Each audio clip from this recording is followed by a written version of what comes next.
This free step-by-step video comes to you directly from Haynes, creators of the world's best repair manuals. Fix your car or truck the right way with our accurate and reliable information at your side. You can complete more than 200 jobs on this vehicle when you purchase the complete online manual at Haynes.com.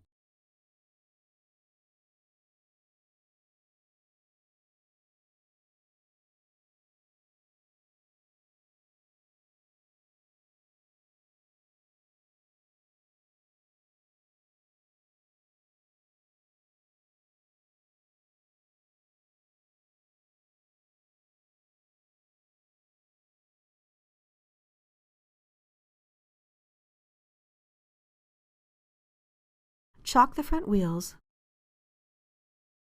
loosen the rear wheel bolts, then raise the rear of the vehicle and support it on jack stands.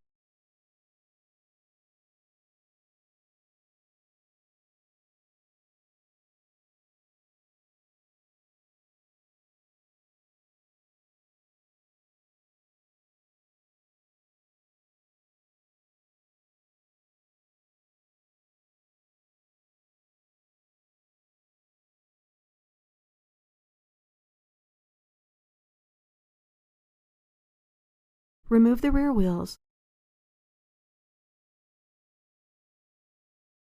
While the wheels are removed, reinstall at least one wheel bolt to each hub to ensure that the brake discs remain correctly positioned on the hubs.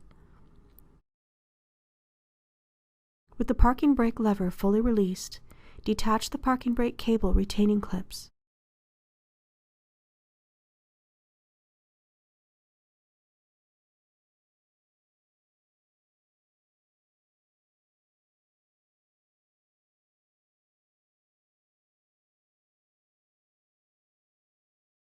Unscrew and remove the caliper guide pin bolts, counter-holding the guide pins with an open-end wrench to prevent them from rotating.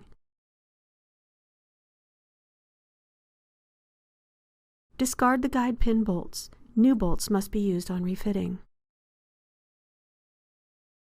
Lift the caliper away from the brake pads and tie it to the suspension strut using a suitable piece of wire. Do not allow the caliper to hang by the brake hose.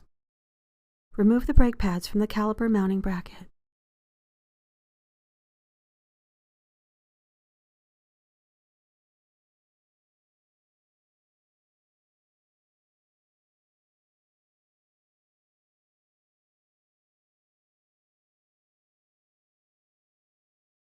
Carefully clean the pad locations in the caliper body and mounting bracket.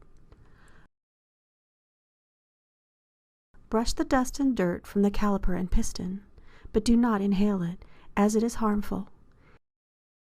Inspect the dust seal around the piston for damage, and the piston for evidence of fluid leaks, corrosion, or damage. Prior to installing the pads, check that the guide pins are free to slide easily into the caliper bracket, and check that the rubber guide pin boots are undamaged. If new brake pads are to be installed, it will be necessary to retract the piston fully into the caliper bore by rotating it and pressing the piston in at the same time, using a special retraction tool. If this tool cannot be obtained, a pair of needle nose pliers can be used in the same manner. As this is done, the fluid in the master cylinder reservoir will rise, so make sure that it doesn't overflow. If necessary, use a syringe or suction gun to remove the needed brake fluid. Do not reuse old brake fluid upon refilling. Use only new brake fluid of the specified type.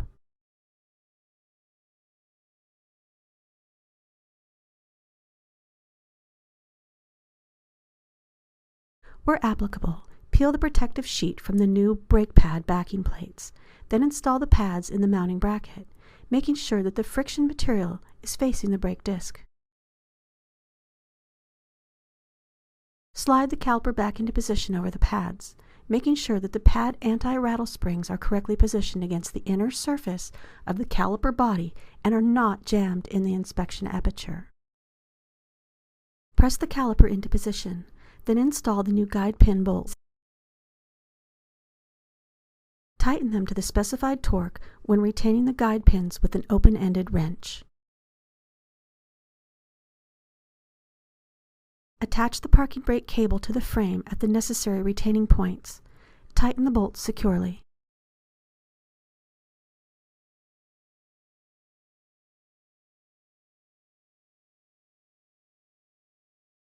Repeat the above procedure on the remaining rear brake caliper. Depress the brake pedal repeatedly to force the pads into firm contact with the discs. Once normal pedal feel has returned, check that the discs rotate freely. Reinstall the wheels and wheel bolts.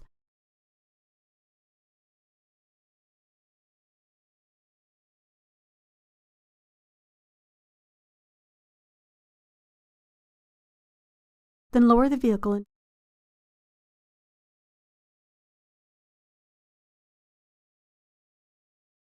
tighten the bolts to the specified torque. Check the brake fluid level. If necessary, add the specified type of new brake fluid to bring up the level to the max mark. New pads will not give full braking efficiency until they have been bedded in. Be prepared for this and avoid hard braking as much as possible for the first 100 miles or so after pad replacement.